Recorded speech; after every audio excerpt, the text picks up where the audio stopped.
Bonjour, ba mama, ba papa, ba ndeko nyonso oyo balandaka biso na Aerotech Télévision. Vraiment, boyebi malamu na Aerotech Télévision, tomemelaka bino makambo ya solo pe ya malamu. Et surtout, na émission na biso comme au temps des apôtres. Tomemelaka bino makambo mingi oyo etali bokondi ya likolo. Balandi ya Aerotech Télévision, lelo toeli bino makambo susu ya kitoko, bozomo na plateau na biso eza ya kotonda, toyambi baumu na nzambe minene oyo tokosolola pona likambo oyo etali église pe likambo etali eske na kati na etonga mwasi akoki koteya to akoki koteya te. Yambo ete tobanda émission na biso to kota na mama likambo na biso na kosengete na présenter batata oyo tomoy na kati ya plateau na biso. Na ko bana ko saluer bonjour docteur Jean Gogo. Bonjour. Merci à chanter. Merci. Bonjour Mobateli pasteur Daclo. Bonjour. Bonjour pasteur Daniel. Bonjour. Merci. Merci bandeko balandia Aerotech Télévision. Na boete tango ya ko perdre ezate na boete na lito kota na mama ya likambo na biso. Mobateli docteur Jean Gogo. Oyebi malamu likambo to fande awa eske na etonga mwasi akoki koteya to koteya biso te. Etake molakisi ya sango malamu toyebite eske mwasi akoki koteya to akoki koteya te na kati ya etonga. Je crois que loba daboyebi mokeo nazana parce que motoza na boyebi ya mobimba zalaka te. Donc nzamba kaboli moto na moto boyebi ndambo pe kosangisa nyonso komi mobimba. Mais du moins na ba choses élémentaires de la parole makambo so ezala kola ba fondement au moto nyonso faut ba ko maîtrise en soi. Donc parmi ba fruits au singulier maîtrise en soi ezala kati ya ba fondement, c'est-à-dire un homme de Dieu faut avoir la capacité à maîtriser l'écriture. En soi le bas moto à la Bible, nous sommes bientôt la page nous sommes dans la Bible, mais surtout tout ça quoi ekomami Paul a le Bible dans 1 Corinthiens 14 à partir du verset 33. Habit Dieu n'est pas un Dieu de désordre, mais c'est un Dieu d'ordre. Dans tous les assemblées des saints, sauf l'église ou les assemblées des saints.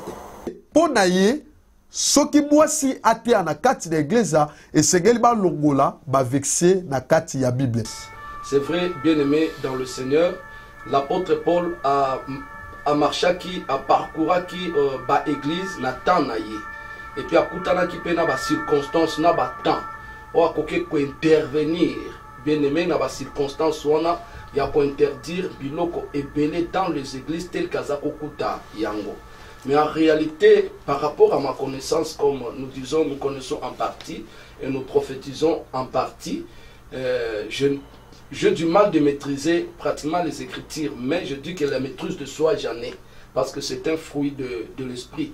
Ezambouma, Yamolimo, maîtrise de soi, mais maîtrise avec l'écriture, nous connaissons en partie et nous prophétisons en partie. Namoke onga na yebi, na yebi te tango tozali eza tango oyo nzambe asopi molimo mosantu na ye, likolo na mutu nyonso, bilenge, mikolo basi pe mibali, batondisama na molimo mosantu po ete basala na se na moi basali na nzambe.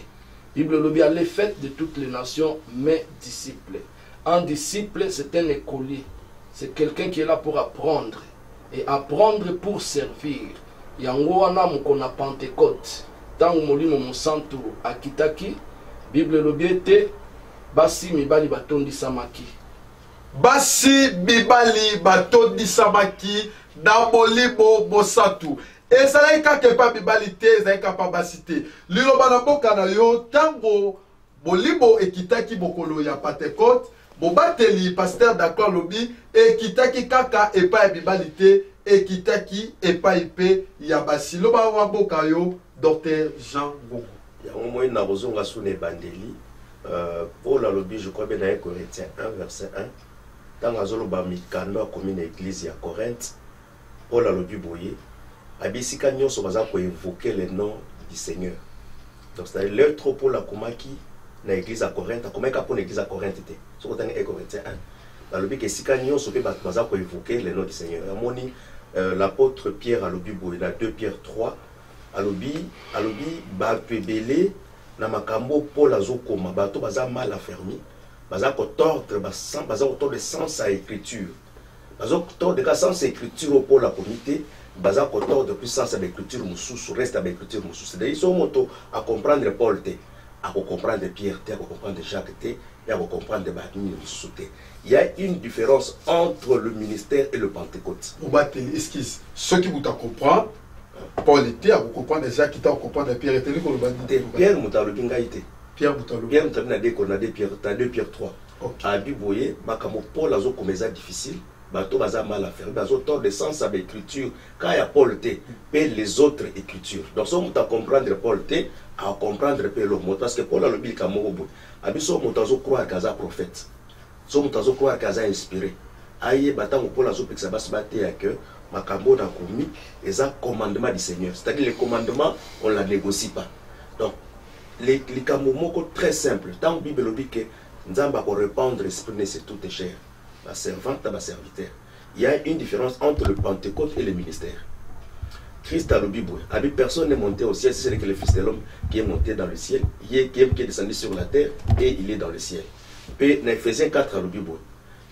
C'est lui qui est descendu, c'est aussi qu'il est monté, il a pris les captifs. D'ailleurs, le ministère, ce n'est pas l'œuvre de Pentecôte. Le ministère, c'est l'œuvre de la croix, et c'est les captifs de bon réseau inférieur. Mais le Pentecôte, c'est l'accomplissement de la prophétie. En gros, Paul a détaillé comment Badon fonctionne. Tu as fait de nous un rôle de sacrificateur, mais tu as un fonctionnement à Badon. À ce qu'on appelle enseigner. Le bas montant avec sa Bible, avec sa fait la Bible. Ce qu'on a écriture, on est au fan de bout. On a écriture quand moko na Bible. Babenga mwana mwasi pasteur, babenga mwana mwasi apôtre, babenga mwana mwasi docteur, babenga mwana mwasi évangélique. Ça aluka na bare. Ce que ça na Bible parce que n'est to fan di boyer référence dans la Bible. Ce que ça na Bible, le que na Ephésiens tel, na Apocalypse tel. Verset baloba boye pour moi c'était alors na Bona docteur Jean Gungu alobi ye a koki kodimate poete Bible o yatakaka ayekola ezopesa nzela te mwasi atelema ateya na lisanga ya basantu. Et liloba na mboka na yo bobateli pasteur Daniel. Docteur alobi pona ye soki Bible eyebisi ye soki boza la verset moko ya pasteur oyo ezopesa nzela na mwasi ateya na lisanga ya basantu bo yebisa ye. Merci. Le bon mboka pasteur. Merci Mosakoli Moussa Nzambe. Na ngi bande kopé bolanda biso ba comprendre puis ba saisir makamoto. J'ai aimé l'essence, il y a éloquence, il y a docteur et puis j'ai aimé aussi la sagesse. Il y a pasteur Daklos. Ils sont une bénédiction pour moi. Et donc makambo le docteur Azoloba, ils a opinion, ils a positionné. Mais à ça, on a toute une doctrine pour qu'il impose à tout le monde de croire à ce qu'il lui dit. J'ai retenu une chose qu'il a dit tout au début, que nous connaissons en partie, et qu'il n'y a personne d'entre nous qui a un monopole, il y a connaissance ou encore il connaît tout. Donc, et puis, il y a revenu, il y a au moins le mec qui est tout à l'heure, apôtre Paul Tangazoloba, que Makambo Naloba, Bissika Nyos, il juste une salutation d'entrée. Il y a lettre, il y a adresse aux Corinthiens, il y a juste une salutation, Oyo, et comme Bissika Nyos. J'ai aimé ce que l'homme de Dieu, le pasteur Daklo Aloubi, et c'est que Makambo, apôtre Paul Tangazoloba, l'église à Corinthe, c'était aussi par rapport, il y a ma réalité à Koutaki en ces temps. Ne faites pas de ça quelque chose de perpétuel, où il faut continuer et que ça va bongo partout. La réalité dit oyo toba Paul a coûté un ango yamba comment que l'on non mais oza musali nzambi tant bible zo bana évangile même na Jean qui ma cambugno sur salameza we komamate parce que c'est komamaki la Bible serait les livres les plus gros donc ma détail mususu oyo apôtre Paul ce qu'il a connu ce qu'il a vécu à Corinthe ça n'a pas été dit ça n'a pas été écrit non plus mais apôtre l'apôtre Paul, justement par rapport à la réalité, on a dit à Paul qui moi, si en ce temps-là, à théâtre. Mais revenons à ce qu'il a dit l'homme de Dieu, le pasteur d'Aclo, c'est que le Saint-Esprit, il est un. Donc le même Saint-Esprit qui agit aux hommes, c'est le même Saint-Esprit qui agit aux femmes. Voilà. Donc pour moi, je dis que la femme peut proche. Ok. Boba Teli Daniel Alobi, pour d'ailleurs, Aza convaincu que moi c'est athée. Mais Aza contre opinion, il y a docteur Jean Bougoté. Donc pour Boba Teli Daniel, Aza opinion d'ailleurs. Le quoi toi dans la démocratie, a aussi pas respecter opinion d'ailleurs. Mais il y a Aza convaincu que moi si à coquille côté les mains peut côté d'habiter le boka yo. Parce que na monique to tourner en rond pe bazo loba samba pe ça va verser. On dirait to beta ba sambolé to solo ba solo ya mboka ou ezaka ba référence. Là on a plusieurs écritures na ba référence ba bega apôtre Paul ba bega apôtre des païens nana ba qui fait ba bega Timothée comme évangéliste. Mais jusque-là... Papa n'a pas épicé, parce que c'est pas vexé, on peut pas même na attends un Corinthien, ainsi qu'à Paul a dit moi apôtre. Donc tu as été établi apôtre 1 Corinthiens 1 verset 1. 1 Corinthiens. Donc verset 1 moi apôtre établi donc tout est là. Donc on va pas gagner temps. Donc jusque-là et l'autre va bien à opinion et le opinion c'est ce qui n'est pas écrit dans la Bible. Les opinions personnelles et à moi. Mais si on a une pensée dans la Bible et quelle opinion, tu vois comme malo bananzambe. Il y a un moni Tim Paul azala qui très clair à l'obi. So qui moto. Dans 1 Corinthiens 15 verset 1 à 2. Abi so qui pour retenir l'évangile on doit sauter à la terme autre lobi na binoté. C'est-à-dire évangile faut respecter ba terme. Ma pasteur mbele to fa na ba mutu mo ta ko ma Bible asika. Bible ba apôtre ba komango. Biso tozo répéter makamba apôtre ba terre. So qui ba ko établir ba diacre. Ba ko établir ba diacre na ordonnance pour la komaki. So ba ko établir ba ancien. Ba ko établir ba ancien na ba ordonnance pour la komaki. Pourquoi na pona ko établir ba diacre na ba ancien. Ba ordonnance wande ko zalate zaki na ba église songolo. Mais tant que comme ba pekisi moi saté et comme kezaki kamo ko na Corinthe. Mais jusque là ba pe na kango ba pesa ngo na Corinthe kezalaka boy po yango ko la salibo. Bazaka na ngote. Mais zalaka ba argument moko à la foulée ezanga fondement de loba na Nzambe. Donc ceux qui basent l'écriture moko je vous en supplie, so mutu basaka l'écriture moko na kati ya Bible. Babenga moi si prophète, babenga prophète du ministère. Dans ça très précis. Babenga moi si prophète na ministère parmi la kati Ephésiens 4. Babenga moi si moko apôtre. Babenga moi si moko docteur. Mais bon babenga moi si moko gana journaliste. Mais kaka Bible oyo bo bebela biso. To bona pe femme Samaritain kutana na Yesu. Ake ko adossé. Na yebité prêcher zadi. Est-ce qu'on a quoi répondre le souci? Répondre tanga version na sumalamu soko tanga la Bible. Bible lobi tango femme samaritaine ake ko sola na bateau ya sola na bango. Bateau wana tango baye be femme samaritaine biso to croire te po yo lobi. To croire po yo motolo po biso moko to yo ki ekoloba. Pourquoi ba yo ka femme samaritaine? Parce que kondima selon la Bible na Paul azoba na Romains 10 alobi il faut bater inde ba memaka kondima. So bateni bater ite kondima pe zate. Donc, la femme samaritaine a qui monté. Moi, ça parlait de Jésus. Mais la Bible interdit, moi, ça doit dignité à ministère. La Bible interdit, moi, si à l'oba et si Kamiba, il va fandi, autorité, moi, ça pour revêtir. Boba Teli Daclo. Et d'un gars, ça peut sa écriture. Mais la ligne, on se n'est pas.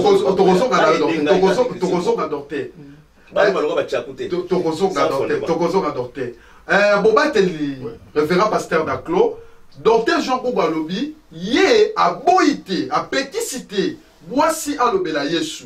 Mais yé, Bible na ya zotanga, et zopesa delate, voici à kenena ministère, voici à teleba na etonga bisika, ba yenge bedi ba santu bazali, yé à l'oba pona tina ya Nzambe. Na boete yé aza contre eloko wana, pointe ezali na kati ya makobité. Diloba maboka yo bobate. Ok, na pamboli Nzambe parce que ceux qui toquent pratiquement comme mettre ba mot na féminin.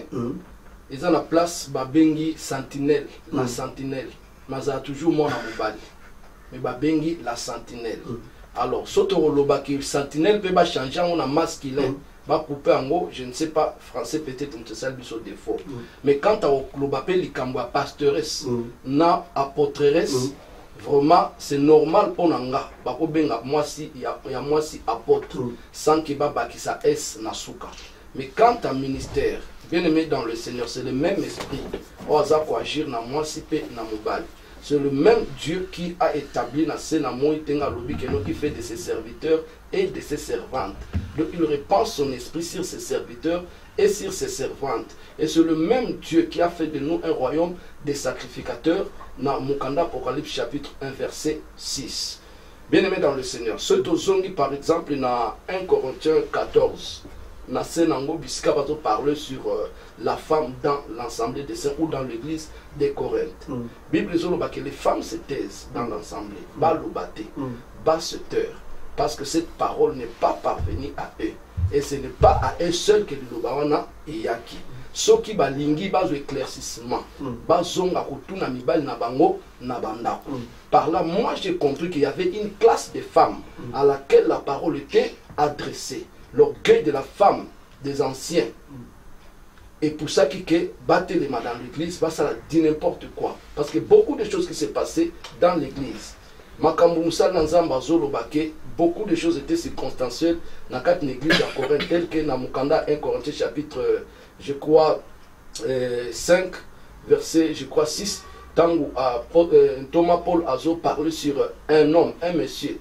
Comme qui même Kobimana, moi c'est Tatana, il parlait dans ma paix, dans l'impudicité, ou contact dans quatre églises à Corinthe. Ce sont des choses. Bien sûr que nous sommes ils ont servi de miroir pour l'église actuelle. Mais il y a des circonstanciel, apôtre Paul à Lobakiango, juste pour l'église. C'est vrai, apôtre Paul. Alors, le but de la imitateur, mais comme il y a un imitateur, il y a Christ. Ce côté, la peine dans Mukanda, il y a 1 Corinthiens chapitre 7.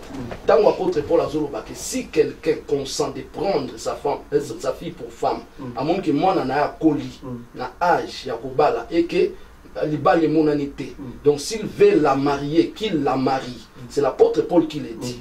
Alors, biso aujourd'hui, donc on s'appelle Banoto Botito Balabango. Donc, ce sont les écritures. Il y a un peu de Thomas Lobaki par rapport à ce bon. D'abord, d'accord, le baiser pour tuer. Bobate d'accord, lobby. Ce qui te dit que tout ça, Maloba, il y a Thomas Polo. C'est que c'est que tout ça, Dieu so oyakobaki. Boete, ce qui, moi, nanayo. Boba la zoya, tu comprends, moi, nanayo. O comme c'est moi, c'est le baboka yo donc na lingi te to longwa na makambo to zoloba te to saka na kata si non na lingi to longwa makambo to loba te parce que peut-être en tant que version mo ya bible tant que version belé ko aider na kanison bible dans la version belé pour tout ça que ça pense bobate ce que tu as version non toi avance c'est toi avance bobate tu vas répondre à la question toi tout que na tant que version mo ce ko songai mais nazo na loba pour alobi malamu ke Paul a le bien à 1 Corinthiens 5, Motazoa qui moi c'est papa naï. Parmi les désordres qui n'a qu'à Corinthe, Motazoa qui moi c'est papa naï, va signifier désordre. Mais désordre il y a basi à Zol Baki, basi bazaki mon boule, basala kibo, basala kibo, basala kibo. Ouah les amakanisi naï. Mais n'a qu'à Bible makanisi ouah les athées. Oh ya le bique basi basala kibo mon boule, basala kibo. Nga jusque là, nanazu les kanisi mo yanga mo na le baté.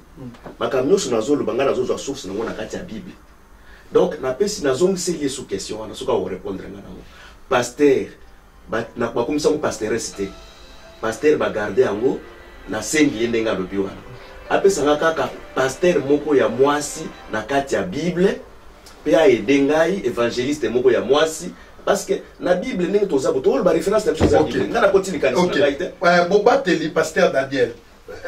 Et là, quand on dit ça, docteur Jean, à l'objet, vous voyez, à l'idée, bon, convaincre, il est clair, ne retrachez pas, n'augmente pas. Oui, je comprends parfaitement les docteurs. Voilà. Mais le problème, c'est quoi? Il faut auto-revenir dans la réalité. De ce qui ont été les choses en ces temps-là. Mais certainement, Azoloba, il a la connaissance, il y a la parole. Même au temps où les enfants d'Israël, qui n'a Égypte, machin, marmoineuse. La Bible, on n'a pas compté, on n'a pas fait allusion aux femmes. Quand on comptait, on faisait les dénombrements, par exemple, le Bélara sur les hommes. Donc, plus loin, même dans la Nouvelle Alliance, plus loin dans l'évangile, cela veut dire, c'est naturel. Là où il y a des hommes, quand je dis des hommes, donc les femmes et les hommes, c'est qu'à battre Bazali, il y a une position un peu en avance par rapport aux femmes. c'est naturel. Même quand tu as foyer, quand tu as ménage, c'est naturel. Donc, Makamanzambe, tant même vent où il est soufflé, après la Pentecôte, et que l'apôtre Paul, voilà, dans Actes des Apôtres chapitre 9, voilà, il s'est rencontré avec le Seigneur, bandi mouvement. Donc, c'est qui pareil. Il y a que Miba, l'Indien, tu na monopole. Pour Miba, l'Indien, Bimaka, voilà, et ça, qui est Makamanzambe, qui peut devant, jusqu'à ce que l'évangile comme Timothée, fils dans la foi, il y a Paul, et ainsi de suite. Mais ce n'est pas que les choses de Dieu se sont arrêtées dans l'Apocalypse. Il a Patmos avec Jean. Non, après, on a évangile qui est partout, donc, pas sur Bandima, c'est l'inzambizo, comme il peut, servant, comme il peut passer, comme il peut apôtre. Mais pour prendre un cas isolé comme ça, quand la Makambo est le cas qui n'attend, c'est difficile. Donc cela ne veut pas dire que si le corps a battu évangile, ça m'a cité. Et dis-moi, même dans l'épître et Paul, ils ont cité comme les passés. Où on a cité des pasteurs tels. Pasteur dans la lettre de Paul. En dehors des apôtres. En dehors des apôtres. Non, mais, parce que déjà, le ministère existait. Mais pasteur, on va bien dire dans la Bible, comme noir, c'est pasteur X ou pasteur Y. Azan la Bible, Azan écriture, comment que évangéliste Timothée, jusque-là, et là, les cas Moussangaï, pasteur, Bazoko Sangaï, Baoui Balete. Qu'un verset moko. Parce que moi, mais version les rappelle dans Corinthiens. Par rapport à la réalité, il y a Corinthiens. Ils rappellent la communion dans Timothée. Allez, dans Timothée, Balobi, qui est la femme de ce Je ne permets pas. Oui, ils écrit. Je ne permets pas la femme ni de prendre ça. C'est bien. T'es égal à ça, t'es égal à la journaliste. La journaliste, pour assumer. T'es à l'Ovakiambo. Dans Timothée, Balobi, les Cameroun. Il y a ceci. Ce qui Paul. Ce qui Paul a boya, ce qui Paul a loba qui m'a gamboya, ministère à Barabasité. Parce que la Bible est déjà très claire. L'église est fondée sur l'enseignement des apôtres, des prophètes. Jésus-Christ comme étant la pierre angulaire. C'est-à-dire que bisonné aux abouis. Fondement la biso. Totongami. Dans Malaxia Batoma. Ce qu'on bat Thomas. Parce que c'est ta pierre. Ben donc, tout le monde regarde la Bible, dans l'ancienne alliance, il y a Bobeko. Déborah a péché. Mais tout est dans mon cicaté, tout ça va mélanger. Nga na lobi na yoko na lobi boy na tout une question mon simple na tout ni pas pesa na Bible na au moins na mais auto pesa on appelle sur après yo na au moins na Bible eza na barene musubale kaka na Bible mais ce qu'on auto pesa on auto pesa barene barenya na place ba roi bazali donc tout que na tena bon question très simple. Parce que ngai nazana ba verset o yezolo belake. Mais tu sais combien on peut s'y donc tu as pas regardé tu côté un Corinthien. Mais juste na continuer ko pesa te parce que ba là dayo. Même na Timothée sous na pesa sous Paul lazolo ba moi apôtre nazo ba Pierre lazolo ba sur l'établissement ba pasteur boy donc tokene sous maintenant to poussa na sous to poussa na malema to poussa na malema omoni évangile pso to te Bible to simba ono.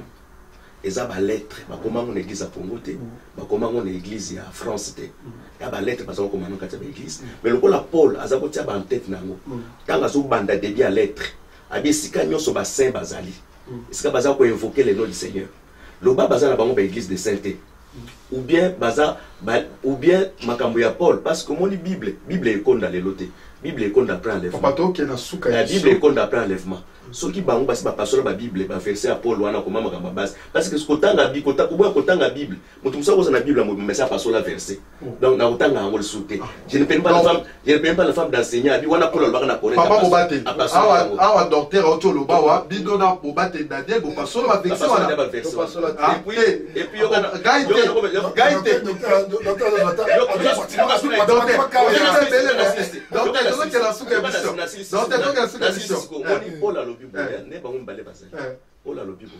même ceux qui ange au tina l'école ceux qui même évangile on a la déité nga nazo mo dire bango nga na kosi bango na thème donc bobate baza ko bilakelo ba dire muté comme si bango ba na thème mais bobate gala ko bobagala zo la kella bilote bobate donc debo sawa bobe la kete la plateau donc on a yé à lobby docteur autour loba awa que bido bolobo la apôtre papa pasteur Daclo docteur Otoloba et loko liboso ba baby de bosali bobino na pasteur Daniel bo logo li ba vexé nyoso o epekisi bwa sa théâtre ya bibalé et que elakeli babe ezali ko na bino T'évites ce rôle, Badil, le Bamboka. Ok, bien aimé, Tozolo Ba Makambuza Nanzela.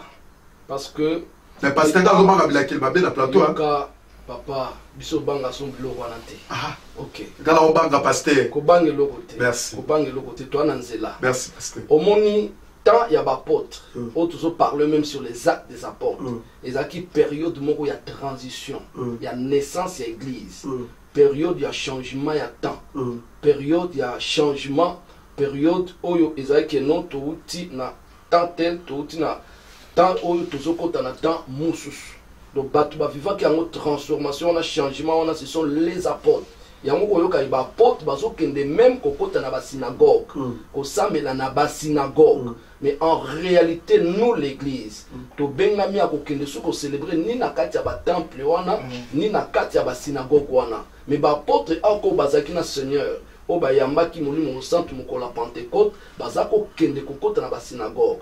Donc, il devrait aussi respecter tout ce qui s'est passé dans Kati, il y a une synagogue. À l'exemple, pratiquement statut à femme à l'époque. Mais nous, aujourd'hui, nous croyons que l'ère où nous sommes en train de vivre, dispensation où il y a grâce, autour de Kati vivre, le Saint-Esprit qui est répandu sur toute personne, Dieu, il donne le ministère à la femme comme à l'homme. Donc, on a eu péda, moi c'est péda prophétesse, apôtre. Moi si pasteur, prophétesse. Ni sexe, donc ni homme, ni femme, ni grec, ni juif. Toutes ces limites sont bannies, sont brisées. Voilà le temple ici et Fungwama. Donc, madame Koloana, donc voici, à un accès, donc côté, il y a un ministère. Ok. Donc, c'est-à-dire, mais pas de ça, mais il doit être bon. Oui. Mais vous battez, donc il y a un sous-cabichon, il dit qui. On va la vous battez les affaires, vous l'avez qui est des abongo. À Banda Bukoloana, donc ni femme ni homme. Donc, mission pas mais toi, t'es beaucoup. Non, c'est ce que nous avons reproché. Nous avons reproché. C'est parce que jusque-là, nous avons solo sans pourtant utiliser même une petite écriture. Mais où tu as la Bible? Mais tu n'as pas. Ah, tu as la Bible? Nous avons solo car nous avons répandre l'esprit. Mais tout à l'heure, vous avez donc t'es comme le bisara donc t'es là comme fatigué. Dis-moi un peu Badina.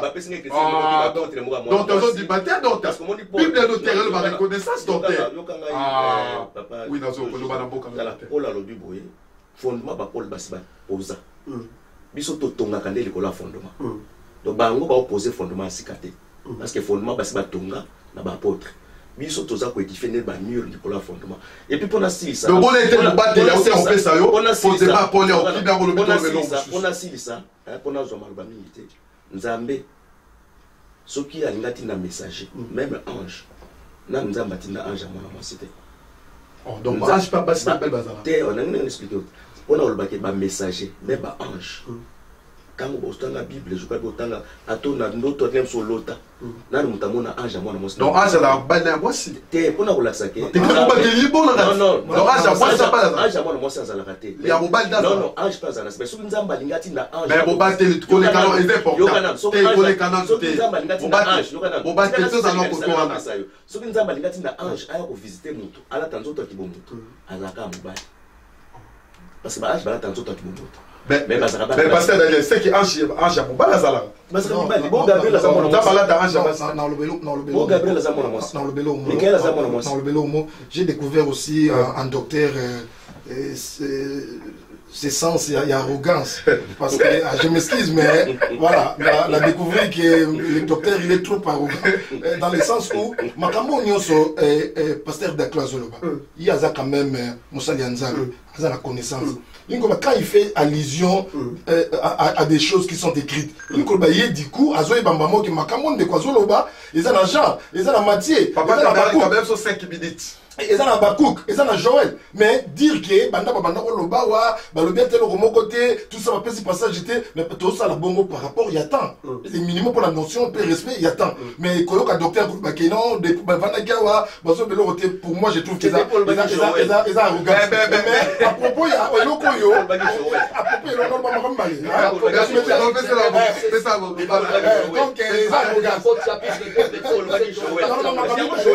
donc, Matthieu chapitre 5, c'est si ton nom qui a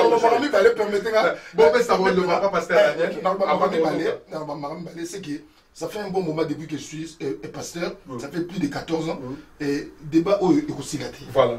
Débat est aussi là. Nous avons campé dans la position. Voilà, mais tout le monde qui est plus de connaissances que les autres, voilà, peut-être que les autres mettent la piège, il y a orgueil, mais toujours dit que le débat est aussi là. En ce que moi je sache. Parce que à moins que le Saint-Esprit abîme la moutou vraiment d'une manière particulière à convaincre. Mais revenons à ce que le docteur a dit par rapport, c'est aujourd'hui qu'il a découvert qu'il va ange par la secte. Parce que même ange, ce qui apparaît, n'est pas lobby, ange nous a mené matina. Mais je ne pense que mais lobby, je ne pense pas qu'il va ange barani. Je ne pense pas. Mais donc, tu as eu bandé dans la balle. Pour baranité. Mais ils biblique. Mais biblique des beaux traités donc. Ils biblique Gabriel. Ils biblique Gabriel a visité qui Marie. Ils Mobile. Ils ont été docteur pour comment il a signé comment ange par la secte? C'est moi de ça. Ange par la secte. Ils ont facile la Bible. Mais expliquez, parce que on a aidé depuis l'ancienne alliance même. Nous avons aidé. Dans nous avons Abraham. Agana ba ange. Là il moko na katikati. Ba ange na saka suba na mibali. Dans Manoa. Moi si à Manoa. Nzamba visita qui est. Comment ça na zoazem. Ange na zaki mwana mobali. Tango Nzambe atindaki Mikaël aya komemala Daniel le message pendant que azaki revenu na roi de Perse de Mède azaki toujours mwana mobali, c'est-à-dire ba messager ba ange bazalaka ba esprit na service ya Nzambe. Mais un ange atteint l'esprit soka linga kuma na muto nga ya kuta na muto alata nzoto akibo muto. Donc, il y a un ange de l'éternel. Papa, ça m'a cassé. Mais vous battez d'accord. Donc, nous avons un message à vous. Vous battez d'accord. Vous dites que vous allez vous débat. Vous battez d'accord. Tout le monde a débat. Il y a femme ou homme. Et puis, comme il y a âge. Peut-être qu'on va revenir. Vous battez d'accord. D'abord, on commence à souka émission. Soit tu as comment tu as les camarades un jour et comment tu as souka. Dans les gens, tout na boko tout na ata la caméra. Nakobanda et pas il y a docteur Jean Gougou. Docteur Jean Gougou, basantu, ba yegebedi, ba pasteur, ba docteur lokola yo ba évangéliste bazo na dayo. Dans ligi au confirmer bango que pendant quelques minutes voici à côté ya, toi à côté ya te. Bazo pendant quelques minutes. Te moi c'est à côté ya te parce que écriture ezalaka petit pour la lobby que écriture est solidement fondée. Et posé, jamais bouger. On va bouger dans la confession. Mais l'écriture est comme maman. Bible va changer, on va réviser, éthique, l'écriture on a 1 Corinthiens 14. Na 1 Timothée 2. Le va quatre on a papier dans la Bible parce que Bible est comme un complet dans ma bouche. Donc moi si la Bible azala makambo bela osala moi ça na doya ko prophétiser l'écriture à Joël na bazos loazolo. Moi si à s'occuper pour exercer don la puissance par rapport à l'écriture bahalo. Mais moi si à ko exercer ministère té parce que makamyo so biso to mando sala na mokili faut na référence au tiraka yango na bato balekela ba précédent ki biso parce que biso toza na molongo ya bato ma pona lobiko na biso ko contenir ba apôtre zande ko keneli felo. Ah Docteur Jean Gougou alobi ya boyi na ye ko kende lufelu atikali na ye na malakisi ya bantoma. Oyo eza koyebisa ye mwasi ate abi abaki na ye ngambo na Nzambe na boite bobateli Daniel bana Nzambe bazotala yo bayengebe bazotala yo ba pasteur bazotala yo apopa si je lo rodi okoko ba pendant merci na babini minyo sur l'église corps de Christ bazotala biso et nazolanda basala Nzambe nazo o bazana vraiment estime na bon nazolanda bon avec une attention soutenue et n'a pas docteur à revenir si quand même à reconnaître que toujours le papier m'a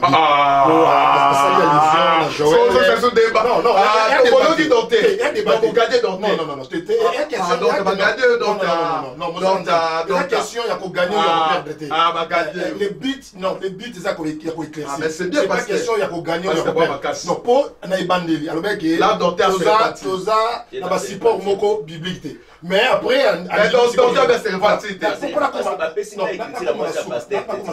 il y a lobby, à Boyi, à Kokendeli Fellow, pour le ministère, il y a moi aussi.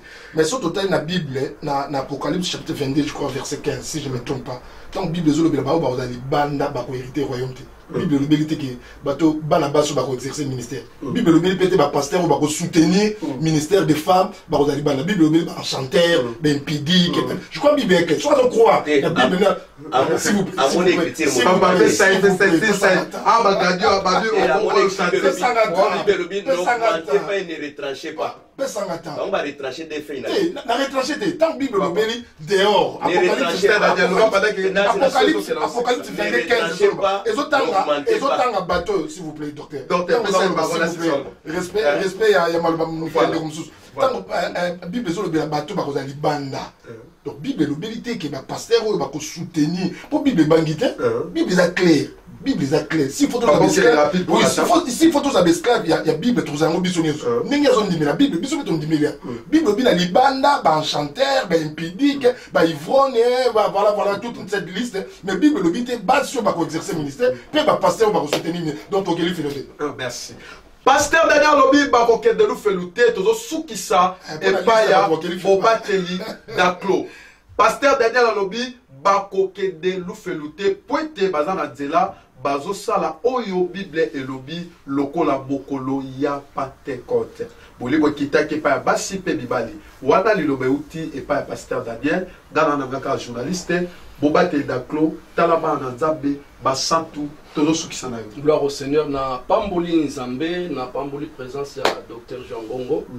C'est un homme que je respecte beaucoup, que j'ai connu, ça fait le temps dans la parole. Quand j'étais encore dans le monde, lui, il prêchait déjà la parole de Dieu. Ça, pour moi, c'est un témoignage entre Nganaye. Na Pamboli, moi, pour la première fois, rencontre Nangana, pasteur Daniel. Merci. Et na Pamboli aussi, le prophète Gloria, pour cette invitation. Merci. Nazo Pambola Nzambe, parce que il y a quelque chose où est betaka par la philosophie, par la force, la mémoire naïe, il y a qu'à retenir un verset biblique, mais peut-être il n'y a pas pour vivre cette parole-là en lui. Qu'est-ce que je veux dire par là? La connaissance n'est pas seulement bloquer les versets bibliques dans sa tête, parce que le Seigneur nous a parlé d'Ésaïe, mais après ça, ce verset, mon côté, Jésus. Il nous a parlé d'Ésaïe, de David, mais il ne nous a pas donné un verset par rapport à ça. Pierre nous a parlé de Joël. Bissona Batozo Plobana, Joël l'idée. Joël a la docteur à l'iguité, tant qu'il a soutenu pour la soutenu. Docteur à l'iguité en beauté. Pierre appelle ça tant qu'il a soutenu mission pasteur. Pierre appelle ça mission verset. Donc dans le lobby à l'iguité en beauté. Parce que docteur en a besoin.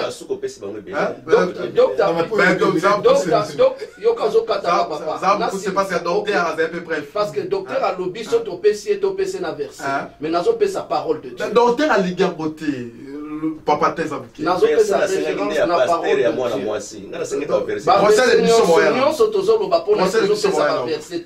Nga vraiment son dans la carte partage la parole de Dieu. J'aime parler de la parole. Les versets donc na mutu nanga epesanga eloko te mwana nzambe yokanga kende kolukanga na makomi. Na kopesa chapitre pour na mais tu OK de docteur à lobby prochaine émission. OK, n'a pas moli nzambe pourquoi? Parce que Dieu dans la création, la Bible dit qu'il créa l'homme et la femme à son image, à sa ressemblance. Mais après le temps dans la formation, na mabele a formé la femme na côté ya mobali.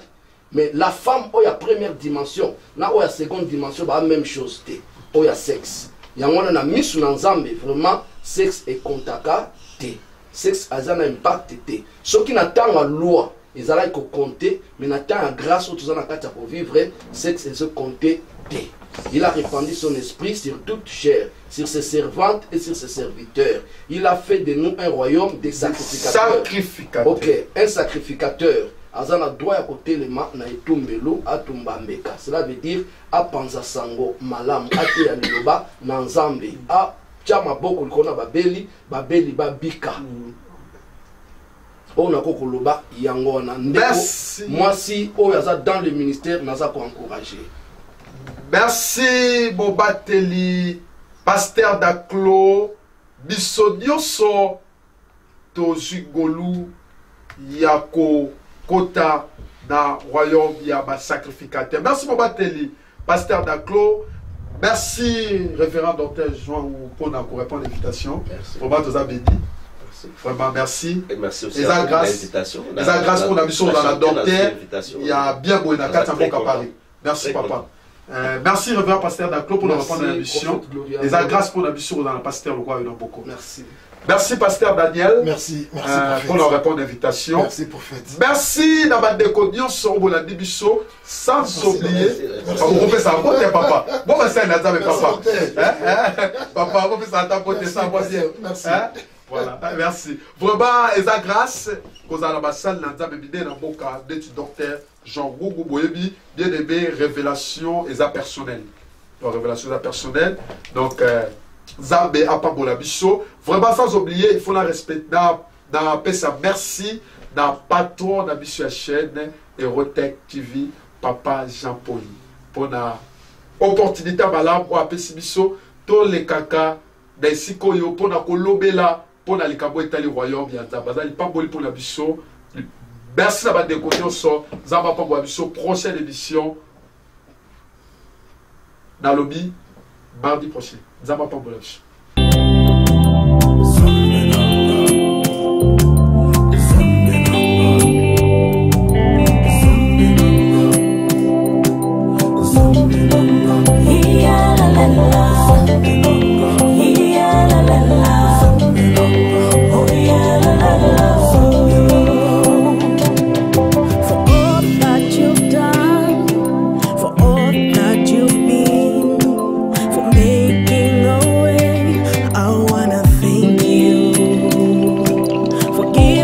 Your son to be called the